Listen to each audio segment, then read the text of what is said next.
उनकी रगों में मौजूद जो भुट्टो का खून था ना, उसने उन्हें अपने रास्ते से, अपने मकसद से हटने नहीं दिया। सब्सक्राइब करें और बेल दबाएं ताकि कोई खबर रह न जाए। ये नाज़रीन, बिलाखिर 27 दिसंबर को दहाइयों से पीछा करती कातिल सोच ने मोहतरमा बेनज़ीर भुट्टो को रावलपिंडी की सड़कों पर बेदर्दी से, संग दिली से निशाना बनाया। कौम से अजीम रहनुमा छीन लिया। भुट्टो की बेटी इस दुनिया को अलविदा कह गई। लोगों के हजूम में काली भेड़ों ने मोहतरमा पर पहले फायरिंग की, बाद में खुद कुछ धमाका किया और यूं बीबी उस दहशतगर्दी का निशाना बनकर शहीद हो गई और लोगों के दिलों में हमेशा के लिए अमर हो गई। जिसका सबूत ये था कि पीपल्स पार्टी बेनज़ीर की शहादत के बाद 2008 के आम इंतखाबात में सबसे बड़ी जमात उभर कर उभरी और अवाम ने बेनज़ीर से अपनी मोहब्बत का जो सबूत है वो यकीनी तौर पे उनकी जमात को वोट डालकर किया और उनके कातिलों को ये प्रैक्टिकली एक पैगाम दिया कि वो उनके दिलों से बीबी शहीद की मोहब्बत कभी भी कम नहीं कर सकते। और नाज़रीन, मुस्लिम दुनिया की पहली खातून वज़ीर आज़म बेनज़ीर भुट्टो की शहादत को आज 14 बरस बीत गए, 14 बरस, मगर उनके कातिलों का सुराग आज भी नहीं मिल सका। और बेनज़ीर भुट्टो पर 27 दिसंबर 2007 में जो हमला हुआ और वो अपने 23 जानिसारों के हमरा शहादत के रुतबे पर फाइज हुई, ख्याल ये था कि 2 बार मुंतखब होने वाली मुस्लिम दुनिया की पहली खातून वज़ीर आज़म के कत्ल के पीछे जो छुपे किरदार हैं वो बेनकाब होकर अंजाम तक जल्द पहुंचेंगे, मगर ऐसा हुआ नहीं, ऐसा कुछ नहीं हुआ। बेनज़ीर कत्ल केस की तहकीकात आपको याद होगा पहले पंजाब पुलिस और फिर FIA के सुपुर्द हुई और बेनज़ीर शहीद पर हमला बैनुल-अक़वामी तौर पर दहशतगर्दी करार दिया गया। और इस केस की तहकीकात में आलमी तंजीम अल-कायदा के सरबराह उसामा बिन लादेन का नाम भी सामने आया, लेकिन उन्हें चालान में नामजद नहीं किया गया। तहरीके तालिबान के सरबराह बैतुल्लाह महसूद इस केस में इश्तिहारी करार पाए और इसी दौरान ड्रोन हमले में मारे भी गए।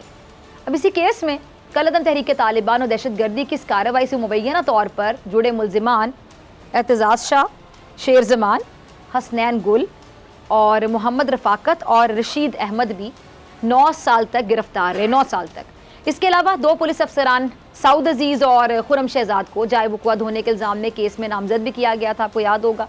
और बेनज़ीर भुट्टो कत्ल केस से जुड़ी जो सब कहानियाँ अपनी जगह, मगर आज तक पाकिस्तानी अवाम ये जानने से कासिर है कि बेनज़ीर का असल कातिल था कौन। नाज़रीन, बेनज़ीर शहीद के लिए जेल काटी और उनके मुखालिफिन ने उन्हें इंतकामी कार्रवाई का निशाना बनाया, लेकिन कह लें कि वो बुलंद हौसले वाली थी। उन्होंने इंतकाम का नहीं बल्कि सब्र का रास्ता चुना। बेनज़ीर भुट्टो शहीद जब नवाज शरीफ के बनाए गए केसेस में पेशियाँ भुगतती थीं तो अपने बच्चों को भी साथ लेकर जाया करती थीं। और एक माँ के लिए कितनी अजियत का वक्त होगा वो मोहतरमा से बेहतर कोई नहीं जान सकता था। नून लीग दौरे हुकूमत में बेनज़ीर भुट्टो शहीद को केसेस में उलझाया गया, बाकायदा उलझाया गया, लेकिन बेनज़ीर भुट्टो शहीद के सब्र को सलाम है कि उन्होंने उस दुश्मनी को हंस कर बर्दाश्त किया। बाहौसला रहना एक ऐसी सलाहियत है जो बहादुरी और जुर्रत की सलाहियतों में मुमताज़ मुकाम रखती है, यानी किसी सदमे के बाद दोबारा बाहौसला हो जाए, और ये सलाहियत ही बीबी शहीद का खासा थी। कायदे अवाम जुल्फ़िकार अली भुट्टो की शहादत के बाद बीबी शहीद को नज़रबंदी, जिला वतनी, इस तरह की सख्त तकालीफ बर्दाश्त करना पड़ी और शहीद मोहतरमा ने अपनी 28वीं सालगिरह सक्खर जेल में गुजारी। ये वो ज़िंदगी नहीं थी जिसकी वो तवक्को कर रही थी। उन्होंने अपने वालिद जुल्फ़िकार अली भुट्टो की गिरफ्तारी और फांसी का सदमा भी बर्दाश्त किया। फिर भी वो बड़ी पुरअज़्म होकर पाकिस्तान पीपल्स पार्टी की उन्होंने क़यादत की, मुश्किलात का डट कर मुकाबला किया बड़े हौसले के साथ। अजीम बाप की अजीम बेटी ने अपने दुखों को एक तरफ रख कर अवाम का साथ देने का फ़ैसला किया और हमेशा साबित कदम रही। और कैद के दौरान बजाय इसके कि वो कैद तन्हाई पर उदास होती, उन्होंने बड़ी बहादुरी से जेल की सख्तियाँ बर्दाश्त की। जेल की सलाखों के पीछे सख्त कैद में ये हालत थी कि उन्हें मुनासिब तिब्बी सहूलियात भी मुयसर नहीं थी, जिसकी वजह से एक कान की कुव्वत समात उनकी मुतासिर हुई। इसके बाद कराची की जेल में गुजारा गया जो 1 महीना था, वो भी उतना ही सख्त बताया जाता है।